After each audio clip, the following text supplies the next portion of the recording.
Let's have a conversation about women sex offenders. Hi, my name is Dr. Natalie Jones. I spent several years working with sex offenders.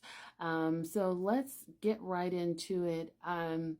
Again, I've made similar posts about this before, but I'll start off with the first one is that a lot of the times the women that I have experienced with that are most likely to offend are teachers or daycare workers or people who have direct connections to children in some capacity. But in my experience, I've seen such a high amount of teachers that constantly there's just like constant turnover for sex offenses, and for the general public who may not know, it is sex offenders are in general, whether they're women, men, transgender, whatever, they're given a lot of chances in the penal system, meaning that it's actually pretty hard for them to get convicted and then sent to prison.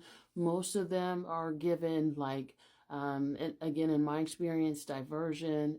They're given slap on the wrist and things like that. So if you ever know of a sex offender that has gone to prison, 9.99 times out of 10, that person is probably on like their fifth, 10th child or something like that. So they've accumulated a lot of offenses. I would say that that's doubly true for women.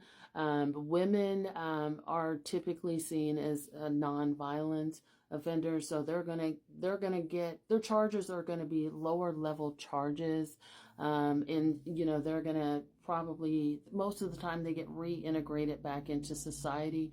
Society tends to forgive women sex offenders more readily than they do for men. They shouldn't, because women can and often are just as deviant, or if not more so in a lot of cases. But women have tend to be reintegrated back into society and are forgiven, even by their families.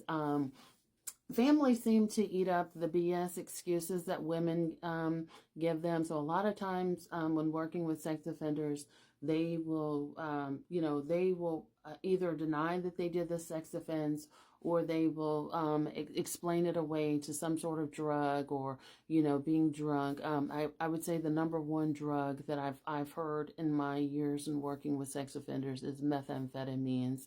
Methamphetamines increases hypersexuality or some derivative of that, molly's, whatever. So a lot of people say that when they're using that, they can't curtail their sexual appetite, so they'll basically have sex with anything and anybody in their vicinity, and basically say, oh, it was just a circumstance, it's because of that damn meth. That's one of the common excuses that I've heard. Women tend to become more emotionally involved, and I won't even say emotionally involved, because when they're offending against a child, what they're really doing is they're projecting their adult emotional feelings onto that child. So women are much more apt to say, we're in a relationship, I'm committed to you, we're in a partnership, and that woman wants that child to see them as teacher, mother, lover, all knowing being, right? In most cases, where it's like for example, a teacher or something like that.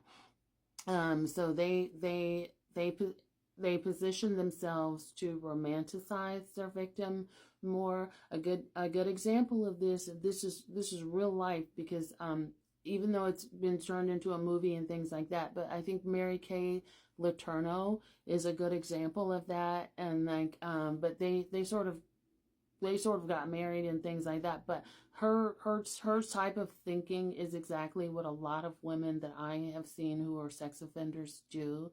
They sort of romanticize it, and we're a couple. This is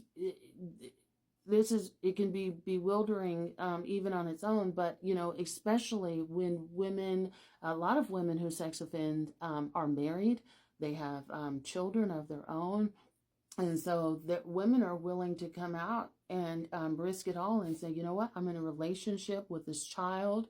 we're in love, and they're willing to sort of make that announcement to their spouse and their children. They're willing to take the risk and also run away with this child, and leave their spouse and their children to start a life with this child.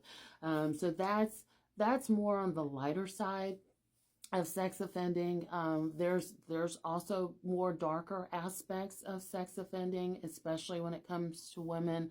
Women are they are when you hear you hear a lot about like don't ever take your child over to another child's house because they've got men or they got brothers in the house and blah blah blah. That is just as equally true when it comes to women. So when it comes to mothers, when it comes to sisters, they're also likely to touch. Women offenders are prone to touching, not all women, of course, but offenders will also wait, like in sleepover situations and inappropriately touch, their children's friends and things like that. And so they like to have children come over, but they're as equally deviant when it comes to having access to children, unsupervised access to children, as men are. And again, there's also a darker side to sex offending for women. So a lot of times, women will sex offend against children as a couple. So they'll do it. A lot of couples have threesomes. There's people that have open relationships. Women look at sex offending with children in a very similar fashion, and that they'll want to have a threesome, or want to offend, that's, as part of her showing her devotion to her partner or her husband. She will, solicit, procure a child in order to do that, or take advantage of a child, including her own child. And if women don't partake in that fashion, other ways that women do offend, that's equally as deviant, if not more so, is that they will give their child as an offering to their partner to make sure that their partner stays around. So it's more like, I like you, and this is a woman that's very male centered, and so they, because they're so blinded by their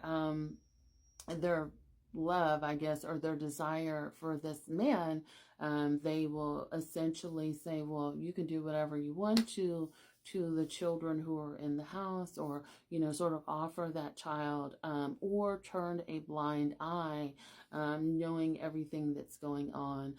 So I think that's equally as deviant. Women will also position themselves to see children in vulnerable positions, aka naked. So again, this is where I think a lot of, I've seen like other teachers, like PE teachers, physical education teachers, and things like that. So situations or daycare workers and things like that, where they're seeing children and babies in various stages of undress. They're going into the locker rooms and kind of looking, into the showers and things like that, just being super weird and super creepy. I've had colleagues at corrections, who have done very similar things, who I've reported, where they kind of, will stare and gawk at inmates and things like that. Fun fact, inmates in the Department of Corrections do not have the ability to give consent. It doesn't matter what they say. Once you become property of the state, inmates cannot consent to sex. So if someone works in a prison, is having sex with an inmate, they are technically committing a sex offense, and can be prosecuted as such. It depends on the facilities. Some facilities just decide to say, hey, whatever. Some facilities do their due diligence and go after that person, but they are technically committing a sex offense. Teachers are, again, number one in saying, teachers are most likely to say, you know what, forget it. I give up everything because I want this child. I want this lover. So they're willing to risk their license or credentials and their family for everything.